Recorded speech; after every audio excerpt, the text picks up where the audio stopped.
लखनऊ से 10 मार्च 2026 को लखनऊ के गोगार्ड में रोजगार सामाजिक अधिकार अभियान के बैनर तले एक विशाल धरना प्रदर्शन आयोजित किया गया। इस प्रदर्शन में राष्ट्र उदय पार्टी सहित कई राजनीतिक दलों और सामाजिक संगठनों के नेता और कार्यकर्ता शामिल हुए।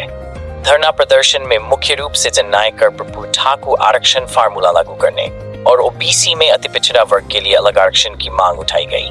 साथ ही केंद्र सरकार से जस्टिस रोहिणी आयोग की रिपोर्ट सार्वजनिक कर उसे लागू करने की भी मांग की गई। प्रदर्शनकारियों ने कुल समाज को जनजाति का दर्जा देने, वनाधिकार के तहत पट्टा प्रदान करने और जनगणना में आदिवासी धर्म कोड शामिल करने की मांग भी उठाई।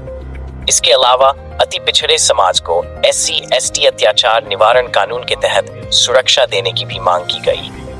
धरने में प्रदेश में खाली सरकारी पदों पर तुरंत भर्ती करने और युवाओं को सम्मानजनक रोजगार की गारंटी देने, किसानों को MSP की कानूनी गारंटी देने तथा इंडो अमेरिका कृषि डील को रद्द करने की मांग भी रखी गई। साथ ही माइक्रो फाइनेंस के माध्यम से महिलाओं के आर्थिक शोषण पर रोक लगाने और प्रदेश से पूंजी पलायन रोकने की मांग भी उठाई गई। इस कार्यक्रम में राष्ट्रीय पार्टी के प्रदेश अध्यक्ष राम आसरेपाल अपने लगभग 200 साथियों के साथ कानपुर से पहुंचे।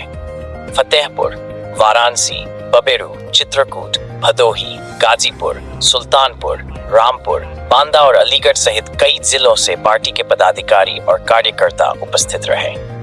EPF के प्रदेश सचिव डॉक्टर ब्रिज बिहारी सीतापुर से लगभग 300 लोगों के साथ पहुंचे, जबकि सोनभद्र से भी बड़ी संख्या में कार्यकर्ता शामिल हुए। कार्यक्रम की अध्यक्षता IPF के राष्ट्रीय अध्यक्ष SR दारापुरी ने की। मुख्य अतिथि के रूप में अखिलेंद्र प्रताप सिंह, पंडित शेखर दीक्षित, केवल रामधनी बिंदी, वरिष्ठ अधिवक्ता रामेश्वर ठाकुर और राष्ट्रीय पार्टी के राष्ट्रीय अध्यक्ष बाबूराम पाल सहित कई नेता उपस्थित। धरना प्रदर्शन के बाद सभी संगठनों ने अपनी 5 सूत्री मांगों का ज्ञापन मुख्यमंत्री को भेजा।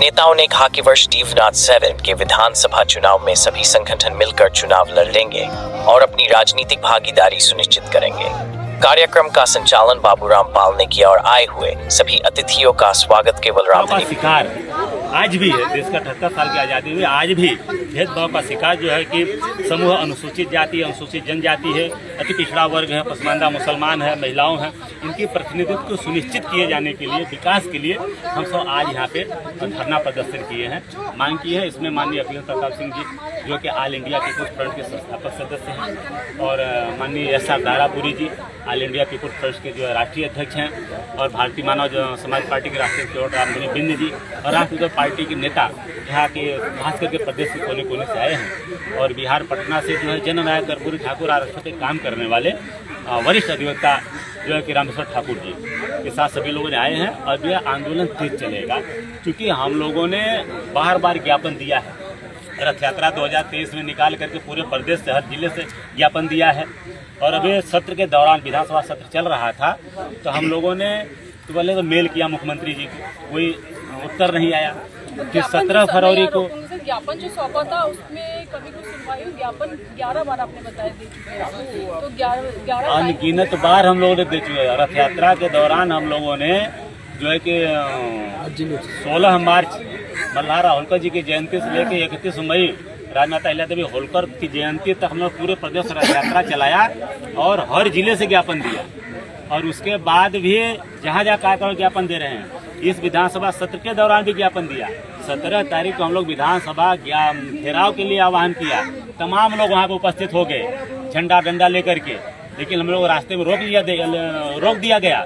फिर हम लोगों ने ज्ञापन दिया 17 फरवरी को, लेकिन कोई सुनवाई नहीं हो रही है। आज यहाँ से हम लोगों ने वापस ज्ञापन दे रहे हैं। हम देखते हैं कि सुनवाई कब तक एक गूंगी बहरी सरकार हम लोगों को नजरअंदाज करती है। हम लोग अपनी मांग को निरंतर जारी रखेंगे और इस सरकार को उखाड़ के फेंकेंगे। संज्ञान लिया सर? अभी तक कोई सब योगी आदित्यनाथ की बात करते हैं, वैसे कि मुलाकात करने के लिए आप सभी संगठन में किसी ने मुलाकात की है आपसे? मुलाकात करने के लिए हम लोग हमेशा बात कर ले कि मुलाकात करने का टाइम ही कहाँ है मुख्यमंत्री योगी आदित्यनाथ जी के पास। इनको सुनना ही नहीं हम लोगों को, इसके लिए हम लोग गूंगा बहरा सरकार इस सरकार को कह रहे हैं और हम लोग जब तक हमारी मांगे नहीं मानी जाएगी तब तक हम लोग शांत नहीं बैठेंगे। वैसे हम लोग गोलबंदी कर रहे हैं, राजनीतिक गोलबंदी 2027 का विधानसभा चुनाव मजबूती के साथ लड़ करके अपनी सरकार बनाने की तरफ हम लोग बढ़ेंगे, क्योंकि अब इस सरकार पे भारतीय जनता पार्टी बिल्कुल भरोसा नहीं है, और जो विपक्ष में सपा है उम्मीद लगाए बैठी है, उन पे भी भरोसा नहीं है, क्योंकि इन सभी लोगों ने परेशान किया। जैसे पीडीए को लेके कहीं ना कहीं सपा हमेशा कहती है कि पीडीए को लेकर पीडीए में हम सबका विकास करेंगे, सबका सम्मान करेंगे, सबकी आवाज उठाएंगे, तो पीडीए पे आपको भरोसा है? लेकिन कब उठाएंगे? पीडीए में उनके परिवार के 5 लोग सांसद हो गए, पीडीए जिंदाबाद हो गया। और उत्तर प्रदेश में पूरे जो यादव समाज की बात होती है, पाल समाज की बात होती है, हिरगेड़िया भाई भाई कहते हैं, अब इनको एक भी यादव सांसद नहीं, एक भी पाल सांसद नहीं, तो इनका बस परिवार का विकास हो गया, तो इनका पीडीए हो गया।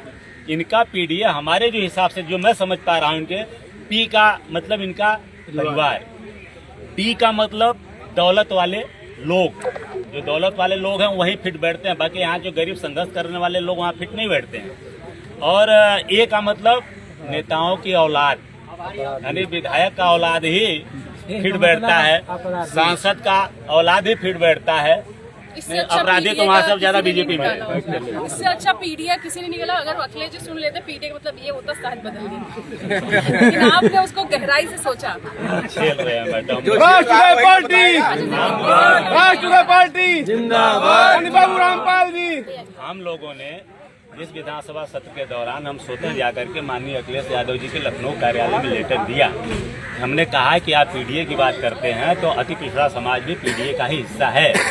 आप कम से कम, अब की सरकार थी तो आपने पीडीए के लिए नहीं, क्यों मतलब अति पिछड़ा के लिए नहीं सोचा, तो कम से कम आप विपक्ष में हैं, अभी सदन चल रहा है, आपके विपक्ष के नेता हैं, इनके द्वारा कम से कम इस आवाज को उठाइए। और हम कोई नई मांग नहीं कर रहे हैं, और देश के 13 प्रदेशों में ओबीसी आरक्षण में बंटवारा लागू है, तो फिर उत्तर प्रदेश से क्यों नहीं? और अगर करना ही है मुख्यमंत्री जी को, तो आपने जब समिति गठित किए तो रिपोर्ट आ गया तो उसको लागू करो। तो हमें तो जितना हमें जो है कि बीजेपी ने गुमराह कर रखा है, उससे ज्यादा तो सपा नहीं कर रखा है। तो हमारी लड़ाई इन दोनों पार्टियों से है। नई पार्टी हम ला चुके हैं, राष्ट्रीय party, All India People's Front, Bharatiya Manav समाज पार्टी, और ये ऐसी गोलबंदी है, ये मुद्दों पे गोलबंदी है। इससे हम लोग मजबूती के साथ, कई पिछड़े हुए लोग अपनी भूमिका हम लोग 2027 में तय करेंगे और लड़ाई मजबूती से लड़ेंगे।